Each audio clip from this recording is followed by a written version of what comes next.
Hello, football fans, and welcome to this edition of the Billy Skinner Lamar Viking Football Coaches Show.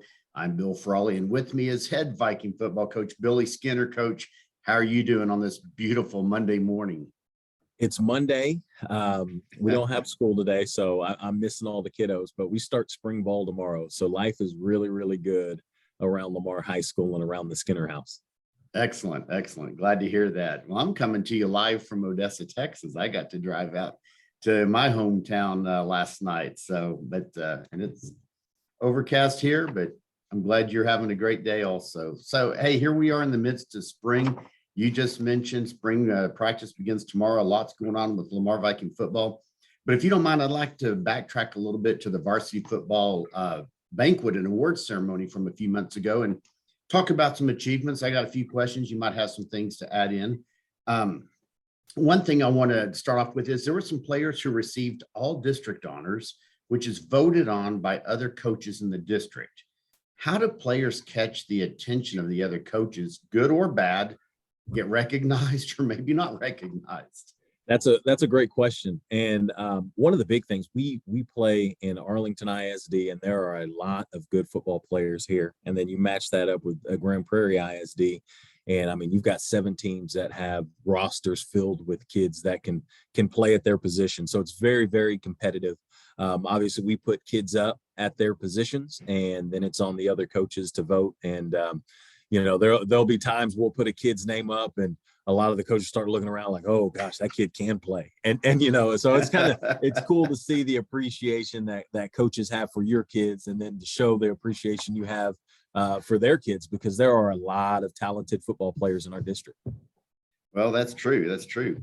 Well, next up, I've got a question. There were 8 players, I believe, if my notes and memory are correct, that received academic all-state status. What's required to become academic all-state? It's not easy. It's not easy. It starts with the GPA. So they look at the GPA, then they look at class rank, and then they look at their SAT or ACT scores. And then they determine, okay, this guy is elite level, or this guy is first team, or this guy is second team, based off of all of that information that we share with them. Gotcha. And they is the UIL All-State Committee. So we send in all the information, and then they've got to go through a lot of names and all of those things and a lot of data. But no, it's very, very impressive to have 8 kids, and the 8 kids that we did have. I mean, I'm glad their hard work was rewarded. Good deal. Now, what type of people are on that committee? No clue. I'm not gonna lie. Okay. Gotcha. Okay. No, that's great. Smart ones. Hey, all the numbers that we got to send in, I'm assuming they're very smart. Okay. Excellent. Well, speaking of academics, you talked at the banquet and award ceremony about how I think it was 98% of the players passed the first 6 weeks of the season, and then 100% passed the second 6 weeks. Holy cow, that's amazing. How did that come about, and how do you keep that going through the off season? Right. So those are the varsity numbers, and that was very, very impressive that our kids bought into the model. So one of the things that we do that's probably a little bit different than a lot of places is we do a thing called No Sweat Wednesday. And we get a lot of things done during the period as far as film goes, as far as special teams walkthroughs, those kind of things. But our kids know that on Wednesdays during the season, after school, we're walking them to classes. So I tell my coaches, you check your position and you find out where they're struggling, and you're going to walk them to that class with that teacher so that you can get the help that you need for that class. And it's not us waiting until the end of the 6 weeks. We start that at the very beginning of the school year. So every Wednesday and Thursdays on game days for the JV kids, we're walking our kids up to the school building so that they can be in there getting the additional help that they need. And then we've got an incredible set of teachers here. I mean, our teachers, they do care about our kids' academic success. And so the fact that they open their doors after school and they're willing to help these kids, and they know what's at stake for them, that's a big deal here at Lamar. That sounds very impressive, because there's these old classic high school or college football movies, and you see, oh, get this kid through the program, make sure he doesn't fail, or the coach walks up maybe the last day. But to set that pace and to set that, hey, we care as a coaching staff and everything, let's start off on the right foot. Let's make sure we know he is supposed to be here. And that's great. I admire that a lot. We want to live the win the day model. So I can't tell our kids to win the day, but we're not taking their academics serious, or we're not taking the community service serious. So that it's us putting our money where our mouth is. And we want you to win the day in the classroom. Well, we're going to give you an opportunity to go handle business in the classroom too. Excellent. Well, you dropped a couple of words in there. Makes me think about, you mentioned the community service hours that the team provides, and I believe AISD requests certain amounts. Tell us a little bit about the community service that the players perform, and how are they meeting those expectations in terms of hours collectively and so on. So as an athletic entire program, so all sports at Lamar High School and every school in AISD, they're required to get 200 hours of community service per campus. And I would say that football wise, we've probably blown that out of the water, just because it's a big part. North Arlington is a very, very special place. And I think it's extremely important for our kids to be in our community. So we've gone to Mission Arlington. We've worked very closely with the North Arlington Rotary Club, and we've gone and taken flags on the 4th of July and Memorial Day and on those deals, and done that stuff. The thing that I'm really, really excited about and proud of is we took over 100 athletes, or almost 100 athletes, to our elementary schools. We went to 4 different elementary schools. And on those days, we opened doors, high-fived kids, and we're just excited to see them show up for school. And it was really neat to see our kids giving back and high-fiving those kids. And it's really neat to see those elementary school kids light up when they see the jersey, when they see a softball jersey, and when they see a football jersey. So that's really, really important to us. I think it's great for our kids to understand there are people watching us all the time. They're looking up to us and what we do. So we want to put them out in the community as much as we can.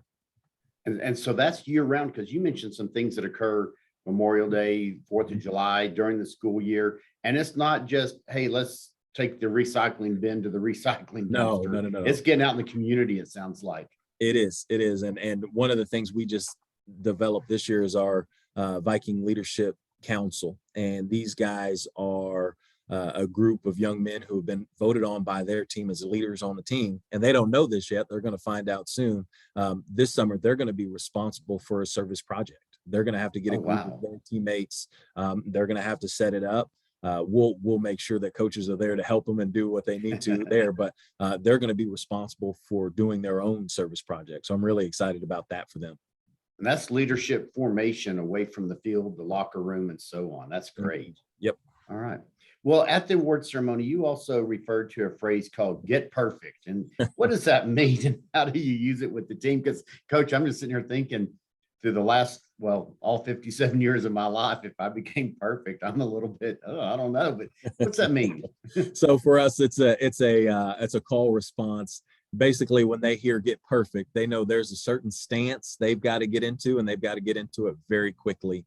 It's a part of our boot camp, and we wanted to stress details. And one of the biggest details we could stress is how you stand. So the expectation is their hands are behind their backs. Their right hand is in their left hand. Their eyes are straight forward. They've got a big chest. Their feet are facing forward. There's no gap in between their legs. I mean, it's very, very, very elaborate. And it's one of those things that even now we're out of boot camp, but whenever we break out as a team, or whenever we go get ready to get dressed, I'll yell, "Get perfect." They know they got to get their butts up, get perfect. And then we send them out on their way. Coach, I just found myself adjusting my posture while you were talking about that. Man, I'm not going to say that was intimidating. It was encouraging. So thank you for that. That's cool, though. That's great, because it's buying into a process, and it's talking about we've got to be aware of ourselves, all aspects, whatever we're doing, and preparing stuff. So, Get perfect isn't the one that's going to cause stress to them, though. They know whenever we've messed up get perfect, there's something we yell called "hit your face." And when they hear "hit your face," that's when things get a little dicey around here. We'll leave that for another time. Yeah, that's right. That's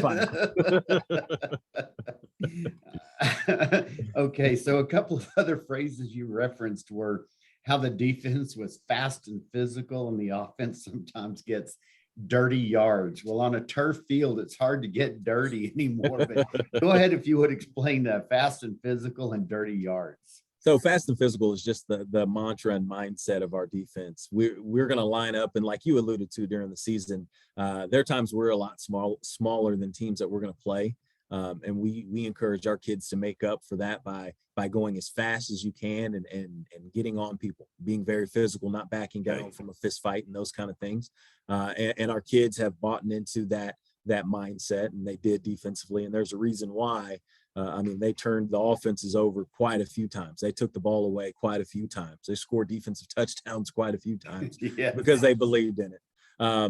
As far as the dirty yards go, my wife would probably disagree with you about the dirty, because there's these little rubber pellets in our field that get in my shoes. You see them fly up, yeah. Well, and then they get everywhere in my house. They get all over mine. So you definitely can get dirty. But dirty yards for us is it's those unsexy runs. It's those 3 yards. It's those 4 yards where you just kind of, there's not a lot there, but you got to put your head down and you got to go get what you can get so we can get a positive play. And that's one of the things that we shared with our backs and anybody who touches the ball is, hey, you owe us 4 yards. Go get the dirty yards. Kind of gutting it out, so to speak. That's right. And back when I was young, the 3 yards in a cloud of dust, and now it's 3 yards in a cloud of black pellets. Right? That's right. All right. Well, let's transition into kind of real time, so to speak. What would you like to tell us about spring training that's about to begin and the upcoming spring game? So lots of dates. I actually put them on the Lamar Vikings website for anybody that wants to go and check the dates. We actually start spring ball tomorrow, Tuesday, 4/19, and we'll go 3:30 to 5:30. Each day we'll go after school. There's only one day where we're going to actually practice during the period, and that's Wednesday. This Wednesday we'll practice during our athletic period. But normally on a normal week, so I guess next week will be a normal week, we'll go Mondays, Tuesdays, and Thursdays after school. And it's an opportunity for us as coaches to evaluate some positions. It's an opportunity for some kids to, I tell them, hey, go take a spot, go take a position. It's also an opportunity for our kids. There's going to be from Power 5 schools all the way to Division III to NAIA schools. We're going to have a bunch of college coaches who are coming through Lamar High School to come get their eyes on our kids. And so I've let our kids know it's an opportunity for you to turn some heads. You know, there's an opportunity for you to get your name on the map with some of these college coaches as they come through. So it's a great evaluation tool for us. It's a great opportunity for our kids to start getting the recruiting heated up. And it's a lot of fun. I mean, it's really, really tough to go through boot camp. It's really tough to go through the developmental season where you're lifting and all of those things. And so it's something for our kids to look forward to go and tackle one another and go and make runs and catch the football and all of that. So a lot of fun stuff happening. There's a purpose behind all of it. And then it'll all culminate on May 19th, which is a Thursday, I believe. We're going to have our spring game, and we're working on it right now. So this is a secret. You can't tell anybody, but we're trying to, we're trying to set up an alumni night for that spring game and just get some of those guys around. And, we may even let some of those guys call some plays. So hopefully we can get some traction with that. Excellent. Now, you mentioned coaches and scouts will be there at the spring training days, spring practice. Do parents, fans ever try to show up? Do you encourage that, discourage it? You're neutral on it? Oh, I told my fans it's all access. They're allowed to come. Okay. They can sit in the stands. Heck, I don't even care if they come get on the track. The only thing I've told our fans and our parents is I love them to death. No suggestions. We spent a lot of hours up here, offensive and defensive coordinators and staffs. They spent a lot of time on it. So they're welcome to come watch, but all suggestions, they can take those with them. So nothing about how come my son doesn't get more playing time? How come we're not passing more? How come we're not running more, and so on, right? You've got it figured out. Head coach, correct? That's correct. So, but no, right. we encourage fans, we encourage parents, we encourage everyone to come check our kids out and come see the work that they put in, because we've got a bunch of kids who've put a lot of work into their bodies, and we are starting to see some real changes in their bodies. We're starting to see some real changes in the weight room. This year we went up almost 5,000 pounds on our pillar lifts. So that's bench press, that's hang clean, that's squat.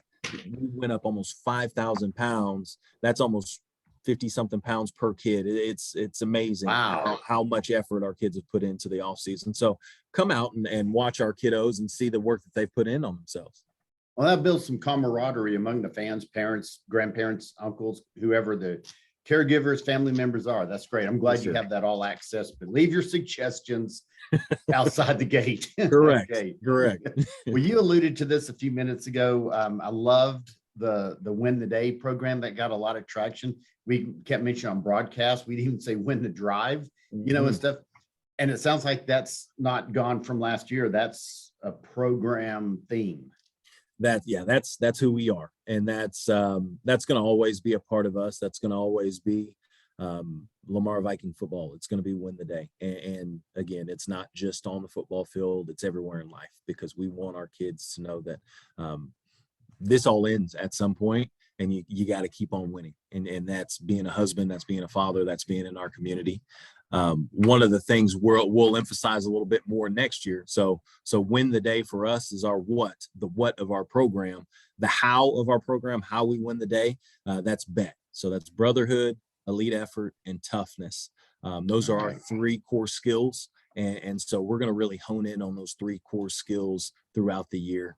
So if you see some shirts that say bet on it, I'm not encouraging our kids to go and bet or anything like that. That's brotherhood, elite effort, and toughness. If we execute those three core skills, that's how we'll win the day. I love it. That's great. Taking some notes here actually on that. So that's if you can't tell, I'm big into acronyms. That's the only way my little brain can remember stuff. So.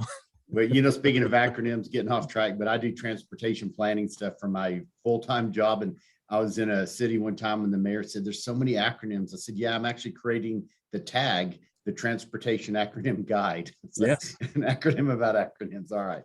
But I like it. It's catchy and it helps people remember things. All right. This question may be a little premature, but do with it what you'd like. In the upcoming season, is it too early to talk about who some of the leaders might be? Now, I'm not saying starter at this position, starter at that position, but who are some of the leaders, if you can, and what are the and how are they showing examples, and the past, graduating seniors will, let me clarify. What are the paths that the graduating seniors have kind of set for examples? I'm sorry. So I'm glad you brought that up, because that was a spot that I kind of pointed out on myself, that I didn't develop enough this previous year is leadership. A lot of times as coaches, we look at our quarterback, or we look at a star player, and we say, hey, lead your team. And I catch myself doing that. Hey, you got to lead those guys. But we don't necessarily equip them with the skills to lead their team. And so what we've done this year, I put out a survey for our entire football team. And on that survey, I told them, I want you to pick and rank the top 6 leaders on our football team. So they went through, we got a bunch of names on there, but there were a top 15 names that kept reoccurring on all of these lists. And there were some names that kept reoccurring at the top of each one of these lists. So we took that data and we formed our Viking leadership committee. And those kids that are on that committee, they had to write a 1-page essay explaining why they want to be on that committee, explaining what they bring to the table, and then where they want to grow as leaders. So they went through that process. And now what we're doing weekly meetings with those kiddos, and we're giving them the tools. We're asking them, what tools do you need to lead your team? And then we're trying to equip them with their tools to lead their team. So we're being very, very deliberate with how we train our leaders, because there are good teams that are led by coaches, but the best teams out there are led by the players. And so that is a huge emphasis for us. Some of the guys in that leadership group were guys like Derek Bledsoe, who actually had more votes than anybody in the program. He had more votes, and he had the most amount of points. So I did a point system off of it. So kids have said, hey, he's going to lead us. So we want to make sure we're equipping him. Guys like Jalen Humbles, Isaiah Robinson, Teron Lucas, Jacob Zacharias was another one that got a bunch of votes. Guys like Minoru Andrew, who maybe you don't see a lot from on the field this last year. He started a game against Waxahachie, but he played most of the year on JV. Well, he's a kid that he's always the first to the facility. He's always the first one down, getting ready to get stretched. He's a leader in the way that he carries himself. I remember an example of it. We were down on the line, and again, this is Minoru Andrew, a kid who hasn't played a ton of varsity football. Well, Isaiah Robinson had his foot on the line, and they know that's a no-no for us. And so he looks down and he says, "Hey, Isaiah, back your foot up, bud." And Isaiah backs up. So it was really cool to see a kid who hadn't played a bunch leading a kid who's going to get to pick where he wants to go to college. And then flip side of that, the kid who gets to go wherever he wants to go, following leadership. He takes that step back and then he finds somebody else to lead. So there's some really cool stuff happening on campus right now. There's some really cool stuff happening in the MAC right now as far as leadership goes. And I don't know if you can tell, but you just got me a little fired up about it. No, man, this may sound corny, but I got kind of chills listening to that, because it's one thing when players buy into the program, so to speak, or the process, and they follow what the coaches say. But that program you set up for them to be able to recognize internally peer leaders. And then that example you gave, that's amazing. I love what you're doing, Coach, and you and your team of coaches and everything, and the players. It's amazing leadership development. Well, I appreciate it. And it's been a lot of fun. And you hit it on the head, though. The team of coaches, I've got guys that they helped recognize that leadership was an issue, and they've helped throw out some of these ideas and put this stuff into play. So very blessed to work with who I work with. Excellent. Coach, I got one more question. Speaking of leadership in a way, I understand from a little bird that back in the day, you were quite the Madden football video game prolific, maybe champion, best of, on some road trips involving 7-on-7 tournaments. I'm going to give you the example. You can call it just saying it like it is, bragging, whatever, but tell us a little bit about that, please. I don't want to brag too much, but I'm pretty much the best Madden player I know. No, I'm just kidding. No, that's not. We're going to cut it there. No, I used to love playing. We would ride in Mr. Pointer or Coach Pointer's in the back of his car, his SUV, and he had a little TV, and we'd set our PlayStation up, and we'd get the newest college football game. So it was NCAA football. And I mean, I would go back there and just whoop butt for 3.5 hours, however long we were on the trip, because if you lose, you got to give the controller up. And I wasn't allowed to play video games a lot at my house. So I didn't want to lose, because I don't want to give up my chance to play video games, because once I got back home, it was done. I didn't get to play anymore. So it was more me just playing and getting good at it so that I'd have an opportunity to play. Excuse me. So I'm not going to say it's exactly like this, but the path to head football coach and athletic director runs right through the video game. Oh, absolutely. Yeah. If you want to be a good coach, get good in Madden. All right, Coach, as always, I want to give you the opportunity. Two things. One, brag on our booster club, do a little whatever, and then just anything else you want to add before we sign off. Yeah, no, I do have to brag on our booster club. We've got a board that I'm telling you has made this transition from me coming back to Lamar as seamless as possible. I mean, we've got guys like JR who comes up, and I can't get him away from the facility, and that's a great deal. He does a good job. Hey, Coach, you need a couple more Gatorades. Make sure you plug that on the show, or those kind of things. And Jennifer and Brian Stein were co-presidents for us this year, and this was their last year's presidents, and just that relationship that we built, I can tell you right now, I appreciate those two. I appreciate that family more than they'll ever know. And I'm so grateful to have been a part of their life, and so grateful that they have been a part of this program. So we've got such great people who help serve our kids. And I think the world of them, and I'm so grateful for them. Thank you so much. And appreciate that, and appreciate everything they do collectively as a booster club with that great leadership and the new leadership coming in. Coach, anything else you want to add before we sign off for today? I I don't think I've got anything else. I'm so fired up right now. I'm getting ready to get on a Zoom with some of the other coaches so we can start making some plans for later on in the week. So I got to get going on that. Sounds good. Well, I look forward to maybe hanging out at a practice or two, leaving my suggestions out in the parking lot. Love The it. other thing is, hey, maybe when it gets a little bit closer to the spring game, how about we do another one of these and just kind of update the fans what's happening? Absolutely. Sounds great. We'll always enjoy spending time with you, Coach, virtually or in person. So we'll be back in the future, at or before the spring game and stuff, just for an update. But until then, I'm Bill Frawley with Lamar Viking head football coach Billy Skinner saying VFND. VFND.